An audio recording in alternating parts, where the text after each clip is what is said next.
Ladies and gentlemen, welcome back to yet another video.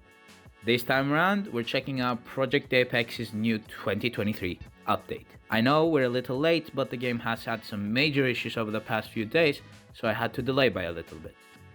With that being said, let's get right into all the new features, plus the problems and my personal opinion about their new 2023 update. To begin with, obviously, the new 2023 cars are in the game. We all know how much attention to detail the Project Apex team likes to give to the design of their models, and so yeah, you guessed that right. The models and deliveries are once again really well made. Of course, the deliveries are semi-custom, meaning the sponsors and logos are made a tiny bit different to the real ones, just so they avoid any copyright risks. That being said, deliveries are really high quality. Now that we have the aesthetic part of the cars aside, it's time to dive into the new chassis Project Apex introduced for this update. However, before we dive into my own opinion, here is what some of my friends had to say about the new chassis and generally this new update. The tunes feel very off, and they feel very slow as well. You're better off using your money for something else, before they hopefully fix these tunes because they just don't feel right. As you were able to hear, both of them think that the chassis feels really slow. And indeed, it does. You have no hopes of ever reaching 8th gear with a mid car, giving you a massively slow feeling car. For those of you who spent a big amount of time in the game, you would be able to instantly notice that there's a different suspension this year. The car moves a lot more on the suspension, meaning the car responds to the G-force that it's getting differently than what it did previously. It does result in more realism, but whether that is a good handling feature to have for Project Apex is a decision you have to make. The cockpit cam is in a very weird position out of the box. The halo and cockpit cam in general have been made bigger for the 2023 cars, which again isn't necessarily bad, but I did prefer less thicker halos.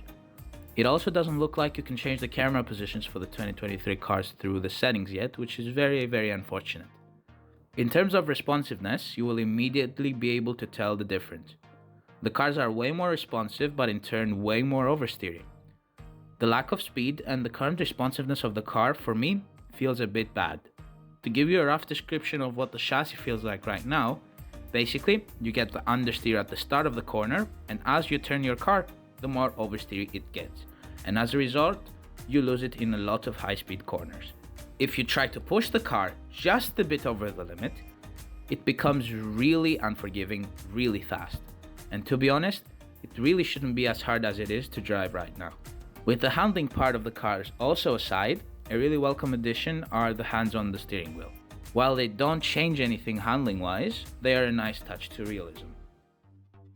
Their race mode is still the same, with a slight difference being now that you can see and join all the servers that are active. This way you can make sure that you join a lobby with a lot of people.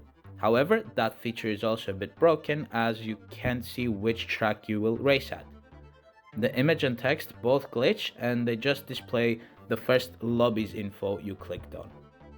And last but not least, this update included new UI and a new dealership system.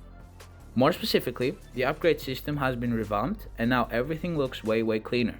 The various parts of the car have been assigned a color, making it way easier for someone to distinguish. Plus, the game now zooms into the part you want to upgrade, giving you a much closer look and detailed info about what that part will do once upgraded. Other than that, the main menu has been completely redesigned, giving us a much cleaner and modern look, which is a very welcome change. To round up, this update has left me wanting for more. The drivability of the cars has been significantly decreased compared to their predecessors. The main goal of the game should be to make the chassis fun to drive, but right now that isn't the case. In terms of actual content, we only got Silverstone, which was for sure a letdown. I expected at least one more track, but unfortunately that wasn't the case. I mean, the new UI isn't bad, but still doesn't make up for the small amount of content we got. I'm sure that the PA team know about the issues with the chassis, the bad bumps at Silverstone, and about the lack of content. And hopefully, with a few bug fixes and content updates, we can get back to the Project Apex we all used to love. But until then, do stay safe and bye-bye.